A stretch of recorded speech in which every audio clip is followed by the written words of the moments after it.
I like the fact that we're beginning to get a little bit more complicated in how we do our remembering, and there has been great learning out of that can be applied as we go forward now into some commemorations in living memory, which will be much more difficult in the context of the more recent conflict here. So that's the thing that I have most enjoyed about this.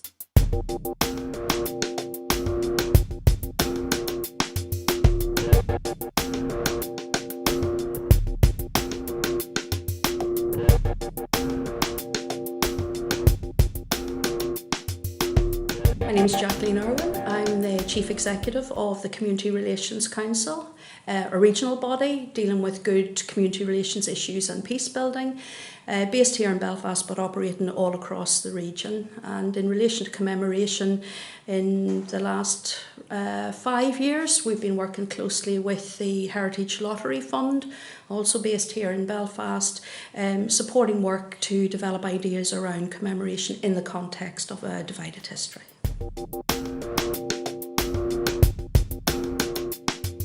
Well, I have had obviously had lots of opportunities to think about that. In one way, I think some of the same things as I think about any aspect of history.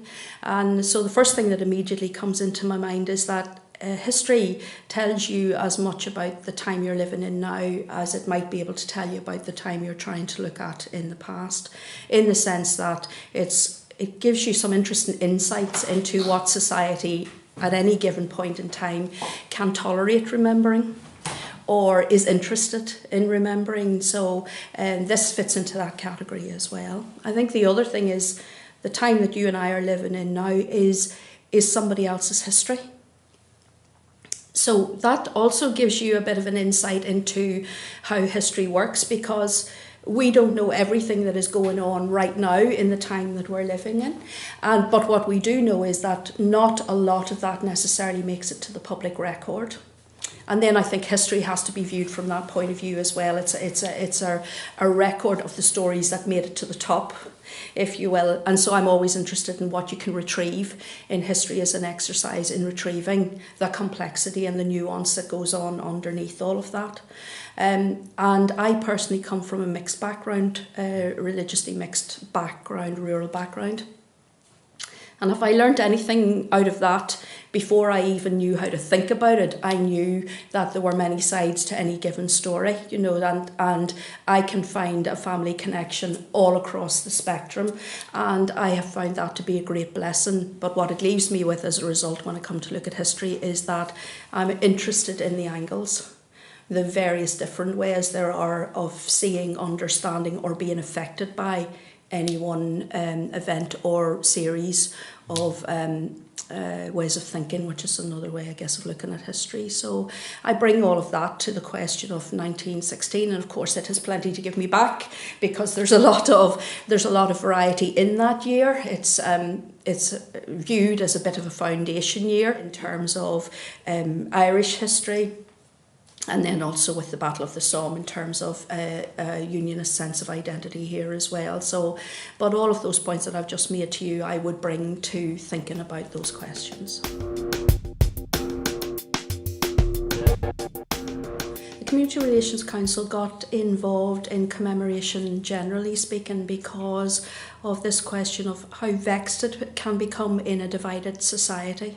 The extent to which commemoration can become a very narrow sport where people go back and fish out the bits that are important to them, and in some cases clash with each other in the present as a result of that. So that's where we started with commemoration. Obviously we were facing into what is now a decade of fairly significant commemorations, and on that basis we began work with Heritage Lottery Fund in saying, we know that people will celebrate or commemorate all of these occasions in their own way, And that's fine. We have no issue with that. But what else can be brought to the table that brings some degree of complexity to the discussion, that helps us to realise that we're actually quite a complicated people, sometimes a contradictory people, that there is a lot of detail in our history that hasn't always been brought to the surface. And how can we engage people so that they're not afraid of history? They may see lots of issues about which they would have disagreements with each other, but is there a way to do that and still hold the present in peace? And that was the starting point for that work. So we held a conference in 2012, and massively interesting audience of people. We discovered straight away that there was a lot of interest in looking at this issue from a very wide spectrum. Historians, obviously, people who are working on good relations issues, obviously, but lots and lots of other people who we wouldn't have been expecting to hear, libraries, lots of other institutions that we wouldn't necessarily have been expecting to hear from. So we ran that conference. Out of that then came a little booklet that began to examine some of the issues that were associated with commemoration. We then ran a series of lectures and produced toolkits to support people who were trying to look at commemoration in a very open-minded way. We also put together a small number of principles that we thought, irrespective of what issue you were looking at, and where you personally stood on that issue, a small number of principles that could be applied when you were approaching that work. So first of all, come at it from a factual point of view. Come at it from the point of view of thinking about the fact that different people will have different views on that matter. So the fact varies. There's the space of the fact and then how it's occupied, if you like. So also that people are differently and were differently affected by all of the events of history. Same thing applies to up to the present day, obviously, and the future. And then also, particularly if you're a community relations practitioner, what kind of an intervention could you make that would help to sustain a peaceful and approach to these matters that sustains good relations for the present and for the future. And everything that we've supported from then and up until now has followed through on those principles. Community relations is one of those things that lots of people will say, I'm very interested in that. Just as many people will say, no, thank you, that's not for me. And then, of course, because good relations permeate every aspect of everybody's life in some shape or form, whether they choose to recognise it or not, it brought loads of people to the door who were interested in history, who were interested in working on either family histories or local histories or issues to do with place and context, and of course there are so many stories that have emerged out of that where people have traced back little parts of their own background that either were set aside or became uncomfortable in the context that people were living in at the time. And the same thing is writ large across the whole of the island. In fact, these islands as well, what we choose or prefer to remember or more comfortable remembering reflects to some extent the issues that are right before you at that moment in time. So it brought lots of opportunities, some great stories. I think the thing that stands out for me most is not so much any one particular event. It is the emergence of sensitivity to the variety that makes up this island now. And that is great. There is, I think in the past, some of what would have been done in the name of commemoration would quite have deliberately been done to exclude, but there were lots and lots of other things that happened that were just thoughtless, just didn't really bring to mind the fact there might be another view in this, or could I do this, and it would still allow room for somebody else to see themselves somewhere in that story.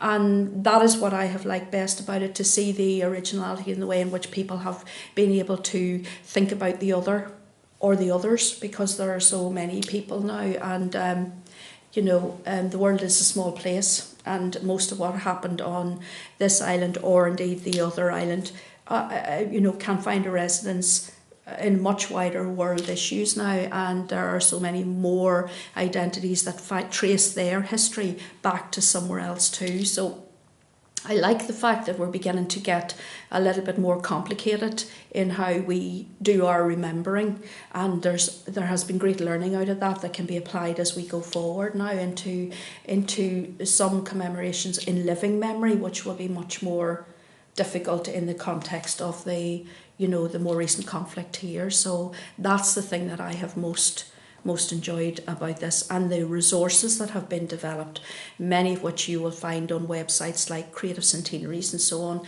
have been just wonderful, and they have paid attention to the variety of audience here and now. So whether they're for young people, for those who've never had any interest in history, those who are working on community development issues, not necessarily history issues. So many angles on, largely speaking, the same sort of material. It's been a very creative time.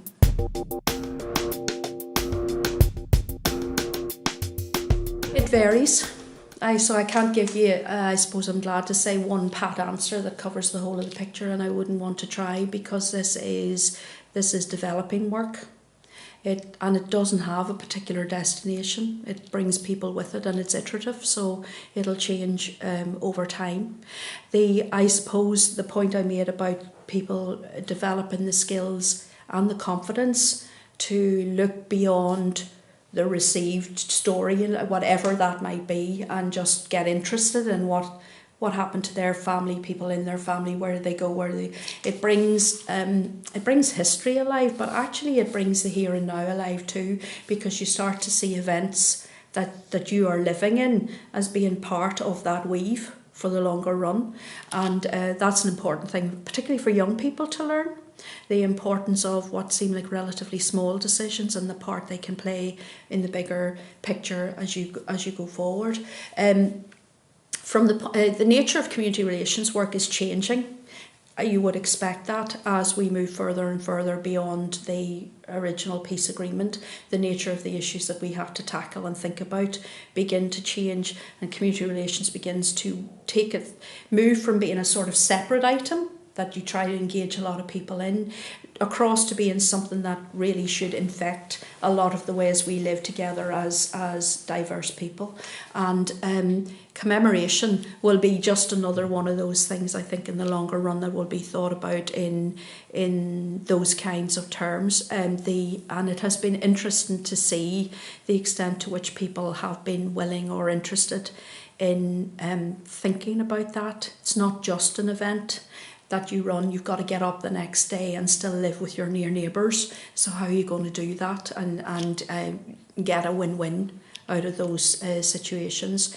That work's not finished, far from finished, but it has come a long way. And sometimes I suppose when, as you know, one of the big issues in the following on from the Good Friday Agreement and the various different iterations of the political discussions that have taken place more recently, right up to the Fresh Start negotiations at the end of 2015, it's very clear that the past remains a very perplexing issue, and there's a great deal of indecision about whether or not we should adjudicate it, record it, show compassion for it in terms of dealing with victims and survivors, or some combination of all of those things.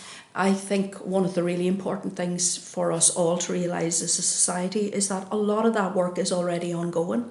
It has been grassroots work. That doesn't make it inappropriate, and that there's a lot there for those who are trying to think about what the nature of the bigger package might look like, to take into account a lot of the learning that has come from that grassroots work, because I think there's valuable learning in it.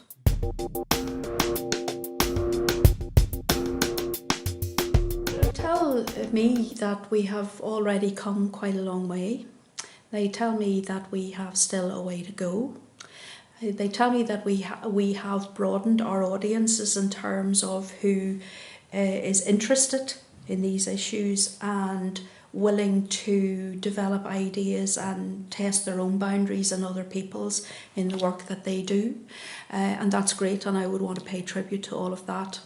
But it also tells me that we can't get smug. There are lots of people who are at this stage relatively unaffected by all of that, and we have still a lot to do to help and support people to not be afraid of examining history and seeing the other's point of view without it necessarily diminishing. It may, hone how you view yourself, but it doesn't necessarily have to diminish your sense of who you are, and that can be fearful work. And so the great thing about a lot of what has been done on commemorative work leading up to 2016 is the extent to which so many people have been able to get engaged in that. It hasn't been strictly the preserve of experts, whether it's historians, those working on community relations or whatever. People in their ordinary everyday lives have been able to engage in this and find out about their grandfather, their great-grandfather, someone who left the country altogether, whatever it might be, and they have been telling the people they know. So there's been a great organic growth in interest as a result of that. I like that. I think that's the way people really naturally, in the end, real change happens in that sort of a way. So I'm very pleased to see that.